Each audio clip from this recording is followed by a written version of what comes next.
Hi everyone and welcome to my channel, and today I will be reading Neuvillette Listener by me. So let's get into it. Neuvillette was someone who could be very soft and gentle with those he loved. And everyone knew that. Sometimes he seemed a little bit scary and intimidating, but he had a heart of pure gold. And most of the time he wanted to do his best to help. So the idea of imagining him hurting someone else, especially someone who was innocent and undeserving of such things, it seemed purely ridiculous, and nobody could ever believe it. Not even you yourself. I mean, the Chief Justice had only hurt one person ever since you met him, and it was because that person was actually threatening people in the court. The Archon herself.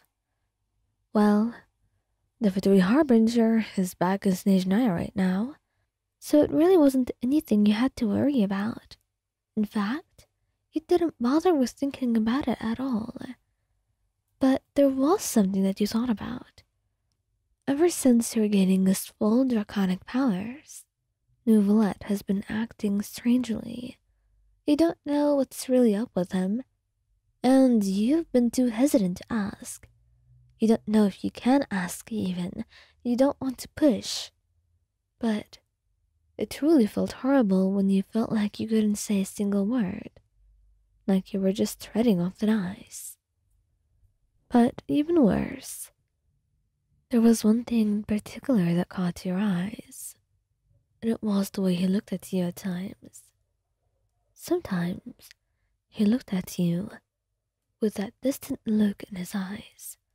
And for a moment, it would feel like Neuvillette was a whole other person, which was not really helpful here. He looked intimidating, scary, and completely otherworldly. It was not something you liked on him, and something you clearly saw as intimidating. Neuvillette, how about you just try to smile, maybe. Then he wouldn't look as scary anymore. You told him one time, but he was not even listening. It was like he was possessed. That was the only accurate description you had of it. It was weird, strange. And when that look would fade away from his eyes, he would come back to you in a sense, like he was completely normal, and ask you what you were just saying, like he hadn't heard a single word. And if that was not scary, he didn't know what else would be. He had an idea that something was wrong with him, and he simply was not noticing it himself. But you clearly did, and you clearly don't want things to be left up that way. However, it's not like you have any way to deal with it. Then just tell him. Well, he promises you he'll try to focus more in the future. Like that was going to work. You were no idiot. And most importantly, it's not like it was his fault. Whatever issue he was having, it certainly did not seem like something he could be working on. So, you don't know how he's supposed to fix it.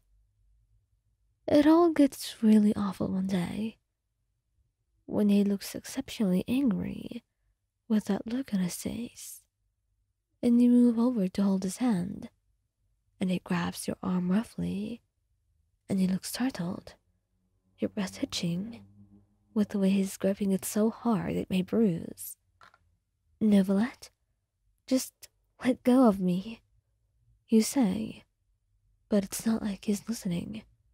He's glaring at you with hatred you've never seen in anyone else. And then, as you try to pull your arm away, he twists it, and you let out a blood-curdling scream, and that seems to snap him out of it. It's truly terrifying that this is what it took. And immediately he let go of you, staring at you with wide eyes, like he was scared of himself, stunned by what he had done. And there's so much sorrow and guilt in those eyes of his. that no words could possibly ever describe. Leon, please, I'm truly sorry. I didn't mean any of that.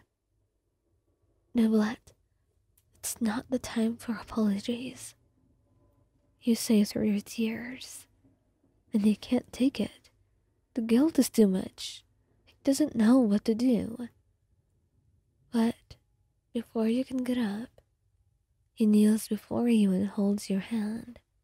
You flinch away at first, but he makes sure to be as gentle as possible before beginning to heal it. And it's raining heavily outside. I didn't mean to hurt you. It was like I was not here. Like my brain wasn't. I'm not really sure how to explain it. It's like my past self has occupied me. Like my memories from the past were interfering with how I was behaving now. It doesn't excuse anything, but I truly want to tell you that I have no intention of hurting you. This was not my own doing. I didn't want to do any of this, nor was I conscious of it, he says, and it rains even heavier, and you could tell just how guilty he felt. But you are in too much pain right now. Well, emotional, because the physical one had faded away when he started healing you already. However, as he bowed before you, he took your hand gently and kissed the top of it, giving you a sad smile. I'll leave you alone for now. Please take your time to recover. And if you feel unsafe around me, I truly do not blame you. That is to be expected. And I'm sorry I ever hurt you like that. Even if I didn't mean it. I should have dealt with this problem sooner, before it got like this. For now, I must stay away from you, Ion, until I can wrap my head around what's happening with me. I cannot continue to endanger you like this, he said, and he left. He was gentle, kind, and ultimately sorry for what he had done. And he just could not prolong your suffering any longer. Not without knowing that you will forgive him. And also, without knowing a solution to this problem that the two of you were facing.